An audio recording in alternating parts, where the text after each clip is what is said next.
आज आपल्या यमाई शिवरीमध्ये यमाई मातेचं दर्शन घेऊन आपल्या या गणाचे बेलसर आळशीरथ गणाचे जिल्हा परिषद सदस्य म्हणून ज्यांनी फॉर्म भरलाय, जे आपल्या समोर आले ते रमेशाबाई इकडे, त्याचबरोबर ज्यांनी आपल्या गणामधून पंचायत समितीसाठी फॉर्म भरलाय माणिकराव निंबाळकर, बापूंचे हे 2 शिलेदार. मी फक्त थोडक्यात एवढंच सांगेन की पक्षीय राजकारण बघत असताना मी पण बघितलंय, पण निष्ठावंताला तिकीट देऊन 10 वर्ष ज्या माणसांनी आपल्या परिश्रमाने शिवसेना या पुरंदर तालुक्यामध्ये फुलवली, त्या निष्ठावंतांना तिकीट दिल्याबद्दल पहिल्यांदा आपल्या गावासमोर माननीय विजय बापू शिवतारे यांचं मी जाहीर असा आभार मानतो. आणि रमेशाबा असतील, माणिक शेठ निंबाळकर असतील, यांना आश्वस्त करतो की शिवरीच्या वतीने जेवढं मतदान बापूंच्या परड्यामध्ये शिवरीने अगदी विश्वासाने टाकलं, तेवढंच मतदान आम्ही तुमच्या ही परड्यामध्ये टाकून तुम्हाला विजयाची मुहूर्त मिळवून शिवरीमधून देऊ, एवढी ग्वाही मी तुम्हाला देतो. आणि हिंदुस्थानचं स्वराज्य ज्यांनी निर्माण केलं, हिंदुत्वाची ज्योत सतत तेवत ठेवली, त्याच्यासाठी आपल्या प्राणाची आहुती दिली, अशा छत्रपती शिवाजी महाराजांना मी मानाचा मुजरा करतो.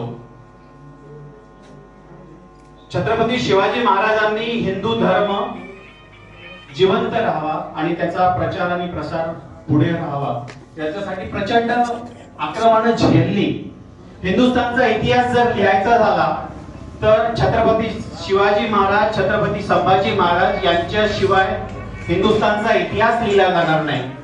आतापर्यंत 10 वेळा 1000 वेळा आपण दोन्ही महाराजांची नावं ऐकली असतील, पण खऱ्या अर्थाने पुरंदरला आंतरराष्ट्रीय बाजारपेठेमध्ये स्वतःचं अस्तित्व निर्माण करण्यासाठी ज्या माणसाने अहोरात्र प्रयत्न केले, त्या माणसाचं नाव श्री विजय बापू शिवतारे.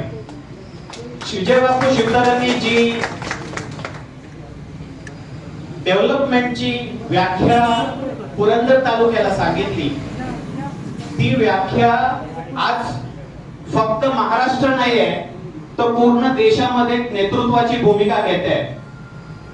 भारत आता तिसरी मोठीची खूप महत्वाची अशी अर्थव्यवस्था झालेली आहे आणि जगातली तिसरी अर्थव्यवस्था होत असताना महाराष्ट्राचा जीडीपी 2% ने वाढवण्याची पूर्णच्या पूर्ण जबाबदारी आपल्या पुणे जिल्ह्यावरती आहे आणि त्यातल्या त्यात पुरंदर तालुक्यावरती आहे.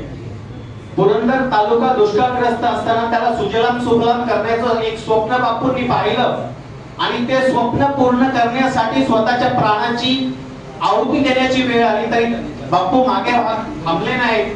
आज प्रसंग असा आहे, प्रसंग बाका आहे, बापूंना आरोग्याच्या समस्येची झुंजावं लागतंय, पण सतत एकच ध्येय, पुरंदरचा विकास, पुरंदरची भूमी सुजलाम सुफलाम झालीच पाहिजे. आणि त्या उपोषणातून आणि त्या कष्टातून बापूंना आज खूप मोठ्या अशा समस्येला तोंड द्यावं लागतंय.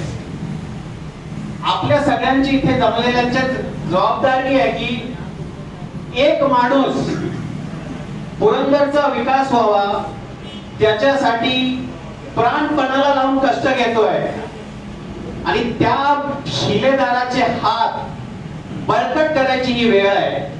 प्रत्येक एक गाव जे स्वयंपूर्ण असलं पाहिजे, त्या स्वयंपूर्ण गावाची जर व्याख्या करायची झाली तर गावामध्ये सुसज्ज असं वाचनालय असलं पाहिजे, चांगली शाळा असली पाहिजे, आरोग्याच्या सुविधा असल्या पाहिजे आणि सांडपाण्याचं नियोजन असलं पाहिजे. बापूंची जर भविष्यातली तुम्ही भूमिका पाहिली, प्रत्येक पुरंदर मधलं गाव सुजलाम सुफलाम कसं होईल, त्याप्रमाणे त्यातला प्रत्येक नागरिक सुदृढ कसा राहील यासाठी सततचा विचार करणारा एक नेता आपल्याला लाभलेला आहे. आबांच्या रूपाने जिल्हा परिषदेत पीडीसीसी मध्ये जे जिल्हा डेव्हलपमेंट करण्यासाठीचं जे नियोजन होत असतं, ते नियोजन करण्यासाठी आबांचा अनुभव आपल्याला अत्यंत उपयोगी ठरणार आहे. आणि आबांनी आतापर्यंत केलेलं पुरंदर मधलं काम इथून पुढे आपल्याला बेलसर घरातल्या प्रत्येक माणसापर्यंत पोहोचवायचं आहे. आणि ते पोहोचवत असताना जबाबदारीपूर्वक आज पुरंदर कुठे उभा आहे, पुरंदरला खूप मोठा इतिहास आहे हे सर्वांनी ऐकलेलं आहे. पण पुरंदरचं भविष्य भारतातल्या सर्वात मोठ्या तालुक्यांमध्ये लिहिलं जाणार आहे. आणि इतकं मोठं स्वप्न ज्या माणसाने दाखवलं, त्या माणसाची हात बळकटी करण्याची ही वेळ आहे. ही वेळ आपल्याला साधली पाहिजे. तुम्हाला प्रचंड अशी आमिष येतील, कोणी साड्या वाटेल, कोणी छोटीशी बक्षिसं देतील, कोणी तुम्हाला घरी येऊन पैशाचा आमिष दाखवेल. मित्रांनो, ही खूप छोटी गोष्ट आहे जेव्हा तुम्ही तुमच्या भविष्याचा विचार करता, जेव्हा तुम्ही तुमच्या पुढच्या पिढींचा विचार करता, जेव्हा तुम्ही तुमच्या पूर्णपणे भारताचा विचार करता आणि त्यात असलेली पुरंदरची भूमिका ओळखता. त्याच्यानंतर साड्या, घोड्या, गाडी ही खूप छोटी गोष्ट तुम्हाला दिसेल. बदल हा घडलाय, बदलणारा घडवणारा नेता तुमच्या बरोबर आहे आणि त्या नेत्याला साथ देणारी भक्कम अशी फळी तयार होतीये. डॉक्टर रमेश आबा इंगळे आपले जिल्हा परिषद गणाचे उमेदवार आहेत.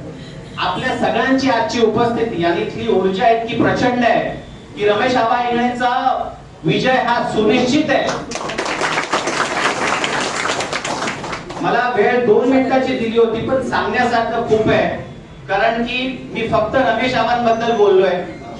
माणिक शेठ निंबाळकरांबद्दल मला जर सांगायचं झालं तर गेल्या 15-16 वर्षांचा माझा वेगवेगळ्या बाबतीत त्यांच्या बरोबर आलेला संपर्क आणि त्या संपर्कातून त्यांना समाज व्यवस्थेची असलेली जाणीव आणि त्याही पेक्षा सरकार कसं चालतं आणि सरकार दरबारी काय पत्र लिहिली गेली पाहिजेत, त्यानंतरचं काय कोऑर्डिनेशन असलं पाहिजे शेतकऱ्यांमध्ये आणि सरकारमध्ये, त्याचा सर्वात महत्त्वाचा दुवा आणि महाराष्ट्राच्या पूर्ण पटलावरती सरकारी व्यवस्था कशी चालते याची जर तुम्ही आज चाचणी घेतली तर त्या चाचणीमध्ये माणिक निंबाळकर 100 पैकी 100 गुण मिळवून असतील. आणि आपल्याला पंचायत समितीला माणिक निंबाळकरांसारखे उमेदवार मिळाले हे आपलं भाग्य आहे.